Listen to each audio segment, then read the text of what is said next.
In this series of videos, I'm going to be showing you how we're going to take a existing circuit like this SPO2 module, and we're going to convert it into a schematic and then design a PCB around that schematic that can then be manufactured. I'm going to be using KiCad 8.0 for this, and I'm not going to be using any plugins. So while we'll be working off a existing circuit and existing schematic, I have here a brand new project from KiCad that's completely empty, no schematic, and no PCB. So since this is probably going to be a long series, let's get started right away. So we're going to go up to the Schematic Editor, open that up, and right here we have a blank sheet of paper, and this is where we're going to lay out this schematic. So let's start off by placing the Arduino. So up here at the top, you can see this button here that's Add Symbols. You can also press the letter A on your keyboard. It will open up this window here, and this is the symbol repository. So as you can see here, there are about 21,000 items loaded in this symbol list, and we definitely do not want to go through all of them one by one. So we're going to use the filter up here, and I'm going to type in Arduino. And here we have different symbols for the Arduino, and what we're going to do is we're going to pick the Arduino Nano version 3. Click on that, click OK, and you'll see you'll have on your mouse cursor the Arduino, and we're just going to click right in the center to place it. And you'll see after we place it, our mouse cursor still has a little symbol next to it. And this is so if we click again, it'll open back up this pane. We can choose a different part to put in. But for now, let's close this and hit escape on our keyboard. And that removes that little symbol. And what we're going to do is we're going to add the power and ground connections to this Arduino. So to add in power symbols, we need to go up to the button right below the component symbol right here. You can also press P on your keyboard. That will open up this window here. And now we can just type in 5 and the letter V. We have our 5-volt symbol. Click on that. And we can zoom in with the mouse wheel, and we can just place it like right about here. And we still have that symbol on our mouse cursor, so let's click it again. And this time we're going to type in GND for ground, and click OK. And then down here, we're just going to put this right there. So now we just need to attach these symbols to the Arduino. So let's scroll back in, and we have this 5-volt symbol here. So we can just hover over this circle, click, and then we can then drag a wire and attach it to this label right here. And we do the same with ground. We have 2 ground pins on the Arduino. So what we can do is we can click ground, drag a wire, and then click the other ground and just drag it over and merge the 2 wires like that together. One note about labels though is you need to make sure that you pay attention to what labels you're using and keep them consistent. For example, if I go up here and type in VCC, this is also could be a power input or output, but the KiCad editor assumes that these are different labels, meaning that they have different nets. So when you go to actually route this on a PCB, it will not consider these two to be connected to each other. Whereas if you have a second 5-volt label here, it will assume that these are connected together directly. So now that we have the Arduino set up and wired in, let's go ahead and add some of the button components. So the buttons are going to be made up of a capacitor, a switch, and a resistor. So opening back up the parts selection menu, we can just type in the letter C. The first one comes up as capacitor. Let's click OK. We can place it on the board. Click again, open the window back up, type in the letter R. You have resistor, place that on the board, and click again to open up a third time. And now we want to select a button. And to do that, we're going to type in push. And the first one here that came up is a push button switch. Click OK and add that to the board. Now we can click escape, and now we can start wiring and moving the stuff around.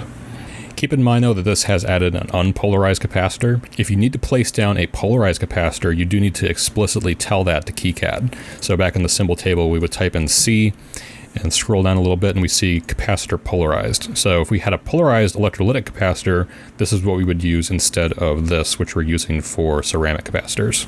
So let's zoom in on these 3 parts here.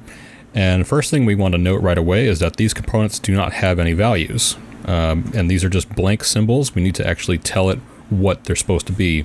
So if I go to R1, click it, and press the letter V, V for Victor, on my keyboard, it'll open up this window where I can then type in a value, and this I'm going to say it's 1K.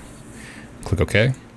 Now the value has changed to 1K. Same for the capacitor. Click on that, press V, and type in 100N for 100 nanofarads. So now we just need to line them up properly.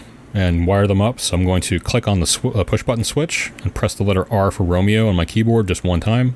It rotates it by 90 degrees. I'm going to click and then drag it up here just like that. And for the capacitor, I'm going to click it once and then drag it right about there.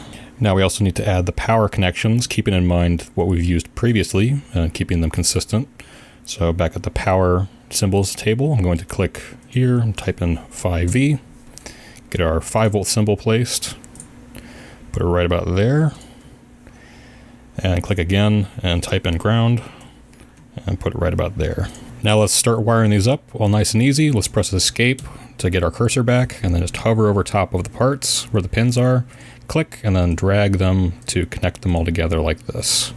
And the capacitor wants to connect between the switch and the resistor and the other end to ground like that. So we need to do this 3 more times, but instead of doing all that again, I'm going to just drag a box over top of all this. I'm going to move it over here a little bit, press Ctrl C and then press Ctrl V and just copy everything we've done here and then press Ctrl V again. Get another copy like that. And you'll see that the part numbers have automatically incremented and it's now keeping track of all the different capacitors and resistors we have on here. I'm also going to take all this stuff we just made and move it down here because we're going to need some space up here when we go to connect this to the Arduino. So now to connect them to the Arduino, we just need to connect each switch to D2, D3, and D4 respectively. And to do that, we want to pick the same point where this capacitor connects and draw a wire from the switch junction to the pins over here. Now we can't just directly click on this and move it because it's going to try and drag the whole wire. So instead what we need to do is we need to go up to the sidebar over here, click this little green wire or press W on the keyboard. That will automatically select our wire tool. And now we're going to go up here and draw a wire, and you can pay attention to the guide. And I'm going to line it up with D2, click. It's going to lock in part of the wire. I'm going to drag it out all the way to D2, like that. And then I'll do the same for D3. Line it up with D3 here, click, connect, and then D4. Click and connect. So now I would invite you to pause the video and try adding in a resistor and an LED and connecting them to pin D12 of the Arduino. LEDs are easy. You just go back to the parts menu here, type in LED, it's the first one that comes up. So try adding in an LED and a 1K resistor, connect it to D12, and make sure that the cathode of the LED is connected to ground.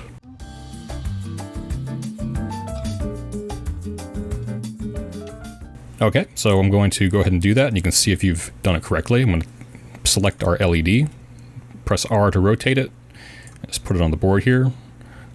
Click again to get back to our parts menu, type R for resistor.